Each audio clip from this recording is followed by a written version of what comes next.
जय हिंद एवरीवन। आज हम जानेंगे कि जैम प्रिपरेशन की स्टेप्स क्या होते हैं, जैम क्या होता है और उसके बारे में नॉलेज प्राप्त करेंगे। ठीक है। जैम एक ऐसा प्रोडक्ट होता है जो कि फ्रूट का गूदा जो रहता है पल्प, उसको बॉयल करते हैं सफिशिएंट अमाउंट ऑफ शुगर के साथ। तो वो क्या होता है कि बॉयल करने पर पानी उसका इवेपोरेट हो जाता है फ्रूट के अंदर से और बचता है एक तरह थिक सब्सटेंस बचता है। ठीक है। और जैम काय काय का बनाया जा सकता है, किन किन चीज़ों का जैम बन सकता है। एप्पल हो गया, पियर हो गया, सपोटा, जैसा कि लिखा आप पढ़ सकते हैं, पपाया, करौंदा, टोमेटो, ग्रेप्स, है ना।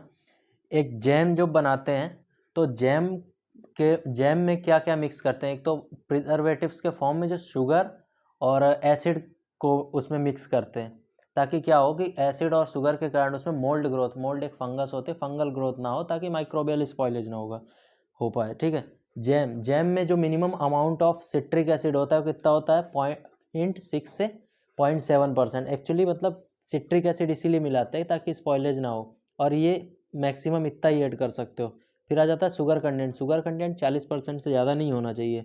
फिर TSS, जैम का TSS 68% होना चाहिए। ठीक है।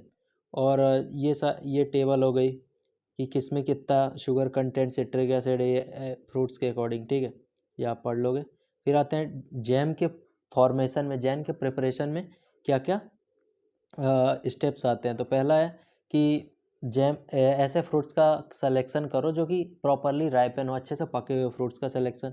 फिर उन फ्रूट्स को वॉशिंग करेंगे, धोएंगे, उनसे डर्ट रिमूवल करेंगे। वॉशिंग करने के बाद उनका जो आउटर लेयर होगा तो उनको पीलिंग करेंगे, छील लेंगे।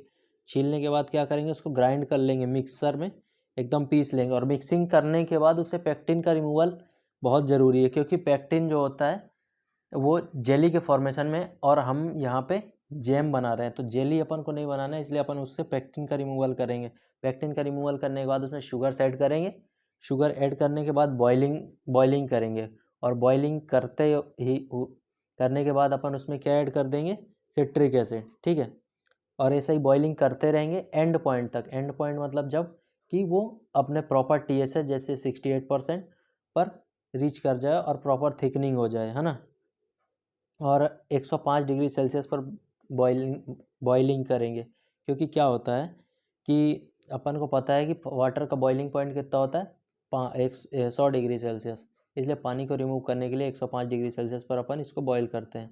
और इसका जो जैम प्रिपरेशन में जो इसका प्रिंसिपल होता है वो क्या होता है, ऑस्मोसिस होता है प्रिंसिपल।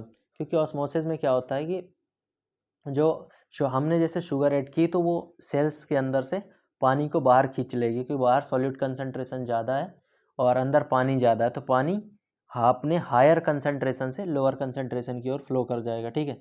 फिर सिट्रिक एसिड हमने ऐड कर दी और जजिंग एंड पॉइंट जज करेंगे। ठीक। और फिर आ जाता है, अब यही गरम गरम जब बन गया एट द एंड पॉइंट तो उसको बॉटल्स में फिल कर देंगे। फिल करने के बाद कूल कर देंगे। ठंडा होने के बाद उसके ऊपर वैक्सिंग करेंगे, और वैक्सिंग करने के बाद ढक्कन लगा देंगे, कैपिंग, और फिर कर देंगे स्टोर। ठीक है। और जैम प्रोडक्शन में क्या क्या दिक्कतें या प्रॉब्लम्स आ सकती है। ठीक है। तो पहला तो क्रिस्टलाइजेशन, यदि शुगर कंटेंट ज़्यादा कर दिया अपन ने तो उसमें क्रिस्टलाइजेशन हो सकता है। ठीक है। स्टिकी या गमी जैम इसी कारण बन सकता है। प्री मेच्योर सेटिंग, उसमें शुगर कंटेंट यदि अपन ने कम कर दिया तो प्री मेच्योर सेटिंग पहले ही सेटिंग हो जाएगी, जब तक उसको जमना नहीं चाहिए उससे पहले ही जम जाएगा। और माइक्रोबियल स्पॉइलेज भी एक कारण है। यदि सिट्रिक एसिड और इनका कंटेंट कम कर दिया प्रिजर्वेटिव्स का तो माइक्रोबियल स्पॉइलेज हो जाएगा उसका जल्दी। इसी प्रकार की और वीडियो देखने के लिए सब्सक्राइब करें हमारे चैनल को। धन्यवाद।